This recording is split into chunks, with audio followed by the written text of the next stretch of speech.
She felt her last heart fading, and she knew this time no one would come. For 1,000 years, she died alone among stars that had long forgotten her name. All the races of the galaxy knew one rule. Do not approach the dead mother, for she takes the minds of those who remain close for too long. But 3 years ago, a small, rattling ship with no identifying marks docked at her hull, and a single man emerged. He didn't know the legends. Or maybe he did and didn't care. If you asked any civilization of the Council of 9 Sectors what happens to a being that dies for 1,000 years, they would tell you, it ceases to be a being. It becomes a statistic, a line in the archives, a reason for ships to change course. This is what they said about her, the one they call the Mother of the Abyss, a living world the size of a small moon, whose consciousness was woven from billions of years of evolution, and whose flesh had slowly turned to stone since the moment an ancient war tore her in two. No one remembered exactly who she had been before. Some legend said she was the last remnant of a civilization wiped from the galactic map in a single day. Others whispered that she herself was a weapon, a living vessel, created to bring death, but one day choosing compassion over destruction, and for that, she was cursed to die forever.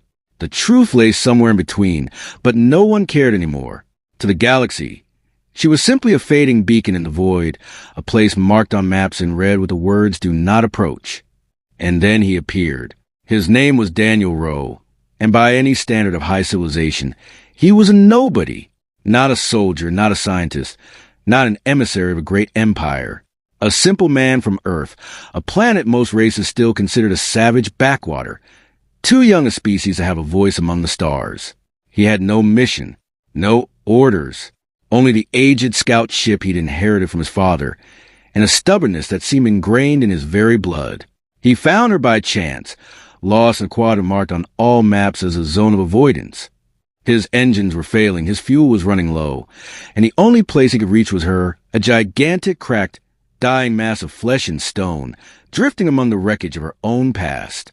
As his small ship touched its surface, he felt something move beneath the hull. Not machinery. Not automation. Something alive. "Go away," came a voice in his head, weak as a dying man's last breath. No one survives here for long. No one should stay here. Anyone else would have turned the ship around that very second. Anyone else would have recalled stories of minds dissolving in her presence, of pilots dying in her shadow. But Daniel Rowe killed the engine, removed his helmet, and spoke the words that would change everything. "I have nowhere to fly anyway." Thus began a story that the galaxy would learn of too late to change, but early enough to never forget. The first days were difficult. She was weak, so weak that she couldn't even keep her own atmosphere stable, and Daniel was forced to repair the old life support systems built into her body 1,000 years ago, before he was born, before his grandfather even took his first steps on the deck of Earth's first starship. He crawled through her veins, for they were veins, living channels that once held the energy that gave her strength, and found not wires, but something like congealed blood darkened by time. "Why are you doing this?" she asked him on the third day as he, covered in sweat and dust, repaired another circuit at the very heart of her structure. Her voice sounded tired, but there was a note of amazement in it, as if she had forgotten how to be amazed and now, centuries later, was recalling that feeling anew. "Because I can," he answered simply, without looking up from his work. "Everyone who approached me before was either afraid or wanted to take something. Scientists wanted to study my dying. Marauders wanted to snatch pieces of my flesh while I was still alive. Philosophers wanted to write books about what it was like to witness the end. No one simply stayed." Daniel froze for a moment, then smiled, tiredly but sincerely. So they were all looking in the wrong direction. She didn't answer, but deep within her, where before there had been only a slow, hopeless fading, something flickered, a tiny spark whose existence she'd long forgotten. Weeks passed. Daniel wasn't a top-notch engineer. He wasn't a doctor. He wasn't a mystic capable of healing living worlds with a touch. He was simply a man with stubborn hands and a stubborn heart, and he did what he knew. He fixed, he patched, he devised workarounds where technology had died centuries ago. He couldn't stop her from dying. That was clear from the start, and she herself told him so, plain and simple. "You can't save me, Daniel. What's happening to me began 1,000 years before you were born. No technology, no medicine, no miracle of this galaxy can reverse it. I'm dying. I've been dying for 1,000 years, and I'll continue to die for as long as it takes, until the last spark of consciousness fades from my consciousness. He listened to this in silence, sitting on the edge of the cliff where one of her senses had once been, a huge crystalline protrusion, now dull and cold as a tombstone. Far below, in the cracks of her body, faint flickers of bioluminescent life flickered, still clinging to existence despite everything. "I'm not going to save you," he said finally. "I'm going to stay." "That's stupid. You'll waste years of your short life on something that can't be changed." "Maybe," he shrugged, looking at the stars above her jagged horizon. "But you know what? I've seen people die. I saw my father die. Alone, because everyone around him decided there was no point in wasting time on something that couldn't be saved. And you know what I realized? It's never about whether you can change something. It's about whether you'll stay." She was silent for a long time, so long that he wondered if she'd fallen asleep, if that was even possible for a creature of her stature. But then her voice returned, quieter than before, almost unrecognizable. "No intelligent being in this galaxy has ever spoken such words to me." "Then," he replied, "they weren't the smartest creatures in this galaxy." The first month turned into the second into the sixth. Daniel began to learn her language, her history, learning bit by bit who she had been before the war that had torn her body apart and condemned her to a slow decline. He learned that she had once been more than just a ship, more than just a living world. She had been a mother in the most literal sense, home to an entire civilization that lived within her, breathed her air, and fed on the fruits that grew within her. When enemies came to destroy her people, she made a choice that cost her everything. She sheltered her children deep within herself, bearing the brunt of a weapon capable of wiping the star system off the map. Her people survived. But the price was terrible. The weapon didn't kill her immediately. It condemned her to a slow death, spread out over millennia, knowing that even without outright killing, she would never be the same again, never recover, never stop dying. And then, when the threat had passed, when her children were old enough to leave her body and find a new home among the stars, they left. Not out of cruelty, out of fear. Fear of watching their savior slowly turn to stone. Fear that if they stayed, they too would begin to die along with her. "They weren't wrong to leave," she told Daniel one night, as the artificial stars he cobbled together from the wreckage of her old navigation systems and hung over the camp shimmered in the darkness. "They had a life ahead of them. I only have an end. Did you want them to stay?" She didn't answer for a long time. "I wanted someone to stay," she said finally. "It didn't matter who. Just so the ending wouldn't be empty." Daniel looked at his hands, callous from endlessly working on her broken body, and suddenly realized something he hadn't been able to put into words before. "Then you're in luck," he said quietly, "because I'm not going anywhere." Time passed differently on the body of a dying world.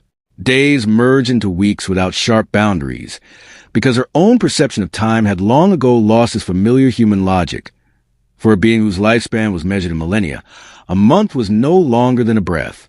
But for Daniel, time truly passed, leaving marks on his face, gray hair that hadn't been there 3 years ago, scars on his hands from working with the twisted mechanisms of her body. He built himself a home, a small hut from the wreckage of the ship and the materials she allowed him to extract from her depths, where the tissues had long since ceased to feel pain. He grew food in greenhouses he managed to rebuild from the remains of her ancient gardens.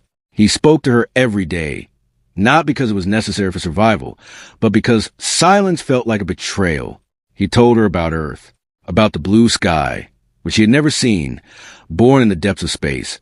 She knew only blackness and stars, about the rain that falls in the sky without reason, without purpose, and what it was like to stand under it and feel the cold drops trickle down her skin, about music.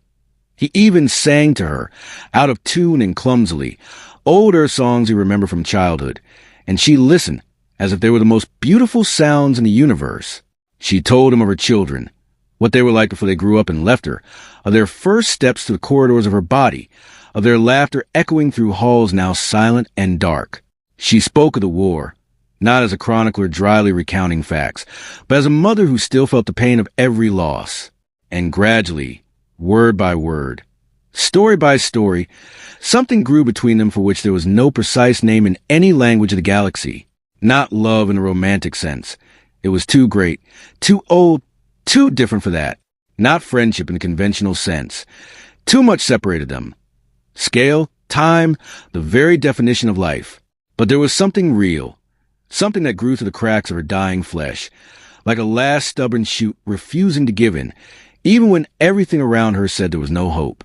At the end of the first year, what the entire galaxy had feared happened. The Council of 9 Sectors learned that a man was living on the body of the dead mother.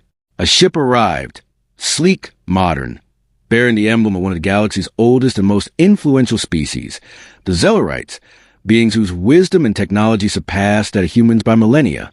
Their envoy, tall and thin, with skin gleaming silver, descended to the surface in a protective suit, for even the Zellerites were afraid to breathe the air of the dying world for more than a few minutes. "Human," he said, looking at Daniel with a mixture of contempt and bewilderment. "Do you know what happens to a mind that lingers too long near a consciousness plunged into irreversible decay? It drags everything it touches down with it. We've observed dozens of cases over the past centuries. Creatures lose their minds. Some literally dissolve in an agony, as if their own consciousness becomes part of its pain." "I'm fine," Daniel answered shortly, without looking up from repairing the power node. "You won't be okay. It's only a matter of time. Your species is primitive. Your nervous system isn't designed for contact on this scale. You'll die here senselessly, and no one will even know your name." Daniel straightened up, wiped his hands on an old rag, and looked straight at the messenger. "You know what's interesting?" he said. "In the few minutes you've been standing here in your hazmat suit, afraid to even breathe the air of this place, you've managed to tell me I'm primitive. But which of us is actually afraid to come closer?" Zellerite fell silent. Clearly not expecting such a response from a creature his species had become accustomed to considering barely intelligent. "You've observed dozens of cases," Daniel continued. "And how many of those observers ever stayed around for more than 5 minutes? How many of them talked to her? Asked her how she was feeling? Or did they all just study her from afar like—" He paused for a moment, searching for the right word. Like an exhibit? A voice, deep and ancient, boomed around them both as she spoke, addressing a council representative directly for the first time in centuries. "He is right, child of the Silver Stars. You came to study my dying. He came to share it. They are not the same." The Zellerite envoy froze, clearly shocked that she had even condescended to speak. By all the council's information, her communication skills should have long since degenerated to the point of complete inarticulateness. "Is your consciousness, is it stable?" he asked, his earlier arrogance forgotten. "More stable than it was 10 years ago," she replied, something akin to pride in her voice. "Do you want to know why? Because for the first time in 1,000 years, someone has stayed behind not to study my death, but to share the life that remains with me." The envoy's gaze shifted from Daniel to the vast, scarred surface of the creature whose name was whispered on the farthest reaches of the galaxy, and he was at a loss for words. Finally, he spoke, choosing his words carefully, as if afraid of making a mistake. "This is an unusual result. It's a human outcome," Daniel chuckled. "We're pretty unconventional." The Zellerite ship departed that same day, but the news spread across the galaxy faster than any hyperspace drive. The story of a man living alongside the dead mother not for 1,000 years, but long enough to stabilize her fading mind, spread among dozens of species, eliciting a range of reactions from mocking disbelief to genuine amazement. Several races sent scientists to study the phenomenon. Daniel refused most of them, not out of cruelty, but because he saw in their eyes the same thing he had seen in the first envoys, the curiosity of a researcher, not the compassion of a companion. But there were others, a few, who came not to study, but to ask, "Can I stay, too, at least for a while?" One of these was a small delegation of children from her own people, descendants of those she had saved 1,000 years ago, now grown and scattered across dozens of worlds, but still remembering the legends of the mother who sacrificed herself for their survival. They had arrived upon hearing the news, timid and frightened, unsure of what to expect. Daniel met them at the landing pad, which he himself had cleared from the rubble. "She hasn't forgotten you," he told her before they could ask anything. Not for a second. She told me about you every day for the last 2 years. About how you laughed as children. About how you were afraid of the dark in the distant corridors. She remembers everything. One of the descendants, a young woman with eyes full of tears that she tried unsuccessfully to hold back, whispered, "We thought that if we stayed, we would also begin to die along with her. That's what we were taught since childhood. Stay away from Mother, or you will share her fate." "Maybe that's true," Daniel replied softly. "I don't know what will happen to me in 10 years. But I do know one thing. She deserves to at least occasionally hear the voices of those for whom she sacrificed everything, even if it's just one day a year." They stayed for a week. Daniel watched as her fading lights flared momentarily brighter as the children of her people walked the corridors of her body, touched her walls, spoke to her the way one might speak to a grandmother who had been gone too long. It felt like a miracle, not a cure. No, nothing could stop the inevitable, but something more subtle and more important. Proof that she had not been forgotten, that her sacrifice had not been in vain. As the delegation departed, the young woman hugged Daniel goodbye, a gesture unusual in their culture but sincere.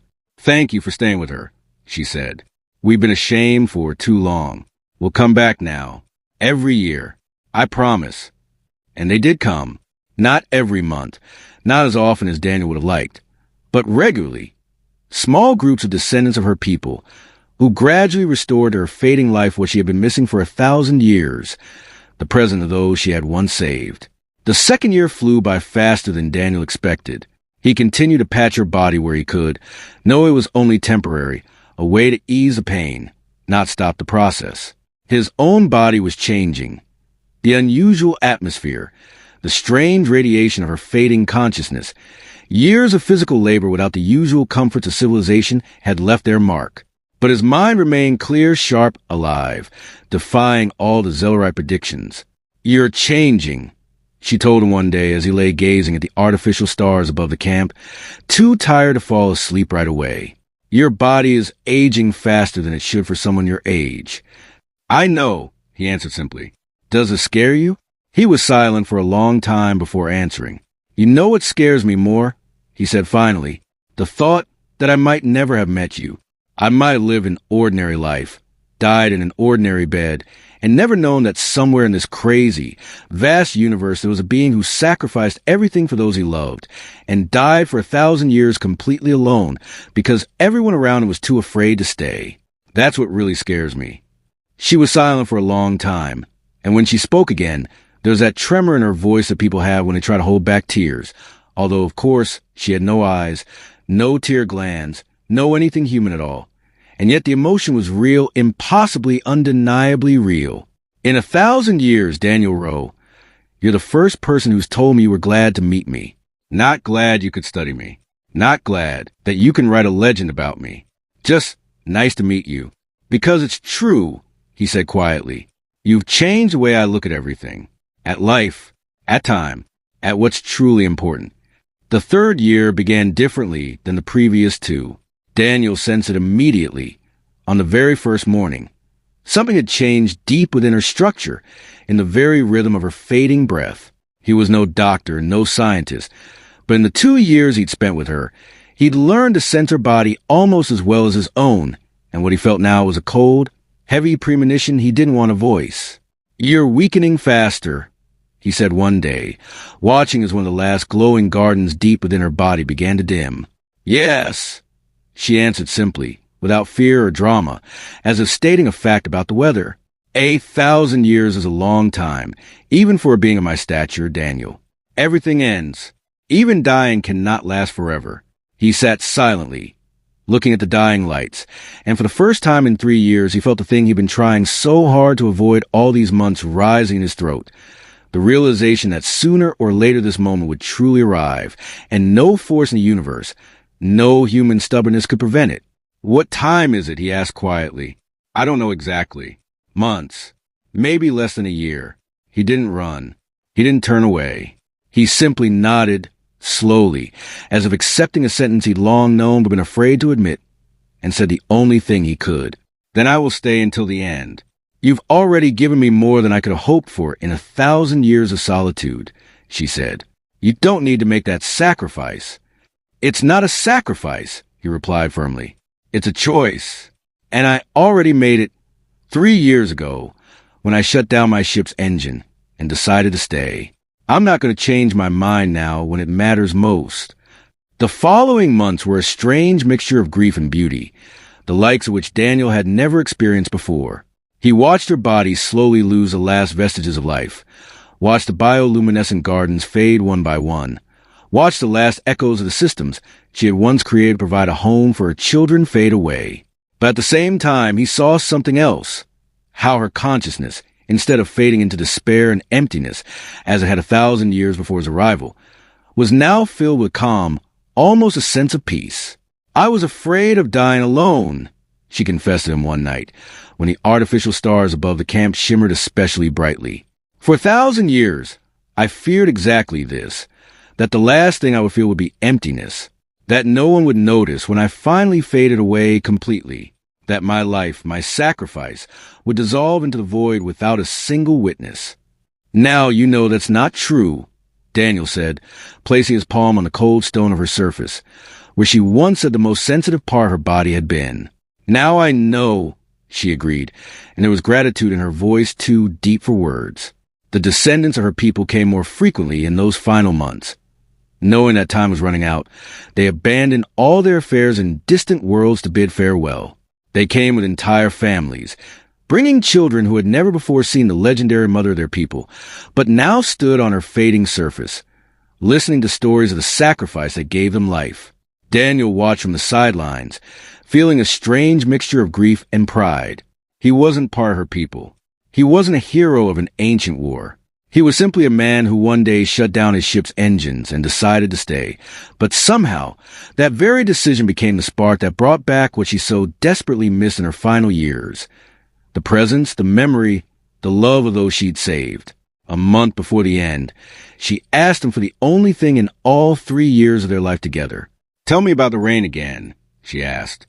About what it's like to stand under a sky that just gives you water for no reason, no purpose. He told her again, adding details he was only now remembering. The smell of wet earth after first summer rain, the sound of raindrops on the roof of the old house of his childhood, the feeling of cold running down his skin, and the warmth that came later when the sun broke through the clouds again. I'd like to see rain, she whispered. Just once. Daniel was silent for a moment, and then he did something he hadn't thought of in 3 years. He took the old climate control system he'd found in the wreckage of her own body many months ago and never got around to using, and spent a sleepless night fixing it, tweaking it, making it work against all laws of physics and common sense. The next day, for the first time in 1,000 years, rain fell over one of the few remaining living gardens of her body. An artificial, weak rain, hardly real by the standards of engineering, but real by the standards of a miracle. Daniel, she whispered, and there was the same tremor in her voice as in the first month of their acquaintance. Only now it was not pain, but something akin to happiness. This is wonderful. He stood under this artificial rain, soaking wet, and smiling through tears that he no longer tried to hide. I'm glad you see him, he said quietly. The last weeks dragged on, like the last drops of water in the desert. Daniel hardly left her side, talking, remembering, listening to her stories again and again, each time finding something new in them. The descendants of her people came every day now, establishing a kind of permanent vigil on her surface, not gloomy, not despairing, but filled with quiet, calm gratitude. On the last night, when her consciousness was barely holding on, thin as the last thread of web in the wind, she called him to the very heart of her body, a place where he had never dared to go before, because she said it was too personal, too vulnerable. Why now? He asked, standing in the huge, empty hall that once, 1,000 years ago, was the center of all her life force. Because I want the last thing I feel to be something other than loneliness, she replied, her voice coming from everywhere and nowhere at once, weak but filled with some incredible, inhuman peace. I want it to be the presence of the one who remains. Daniel sat down on the cold floor of the hall, placed his palm on the wall that 1,000 years ago had taken the blow of a weapon capable of destroying an entire star system, and felt how the last echoes of her consciousness slowly but inexorably faded around him. Thank you, she whispered, her voice growing quieter. further away, dissolving into the silence that had reigned here for 1,000 years before he arrived. For not running away. For staying when the whole world told you to run. For showing me that even at the very end, even after 1,000 years of loneliness, you can find someone who will say, "I was glad I met you." "I'm glad," he said, feeling tears streaming down his cheeks without trying to stop them. "I was glad to meet you. And I don't regret a single second of these 3 years." "Then I'm not afraid," she whispered for the last time, and her voice disappeared into the silence forever. Daniel sat in that hall until the early morning, alone, in a darkness that was now absolute, but not empty, for it held a memory of 1,000 years of struggle, of sacrifice, of a quiet, stubborn resistance to the inevitable that lasted until the very last breath. When the sun rose, a distant star whose light now illuminated not a living being but a silent, motionless monument to a sacrifice made 1,000 years ago, the descendants of her people gathered on its surface to bid their mother farewell. There were no funeral speeches, no pompous ceremonies. There was only a silence filled with respect, and the words Daniel spoke before the assembled crowd, words that would travel across the galaxy faster than any news, any sensation. She died alone for 1,000 years because the entire world decided her end wasn't worth risking. I spent the last 3 years of her life by her side, and you know what? They were the best 3 years of my life. Not because I saved her, I couldn't. Not because I changed her fate, no one could. But because I learned something this entire vast, advanced, technological galaxy seems to have forgotten. Sometimes the most important thing you can do for someone who's dying is simply to stay. Not to fix anything, but so that no one dies alone. These words spread across dozens of worlds, reaching the farthest reaches of the galaxy, to civilizations that had never before heard of a simple man from a primitive, young planet.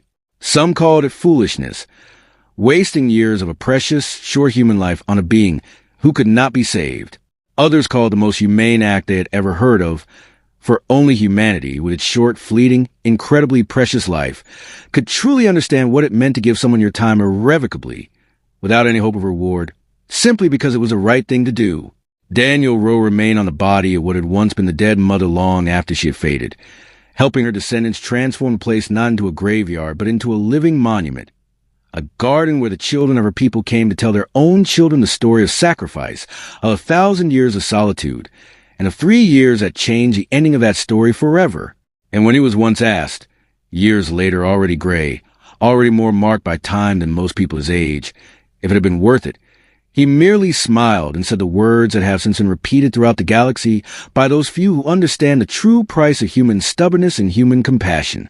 "Don't ask me. Ask her." Although, you know what? She already answered. That last night, when she said she wasn't afraid. That's all the answer I ever needed. Somewhere far away, among the stars, in a quadrant once marked on maps in red with the words, "Keep out," a living garden now grows on the body of the former mother of the abyss, and the descendants of her people come there every year not out of fear, but out of gratitude. And if you listen carefully, amid the soft rustling of the leaves of the artificial rain that still falls over this place once a year in memory of that evening, you can hear the whisper of an old legend, one that now ends not in tragedy but in hope. She died 1,000 years in utter solitude, but a man spent the last 3 years with her, and that was enough to make what should have been an empty and become full of love.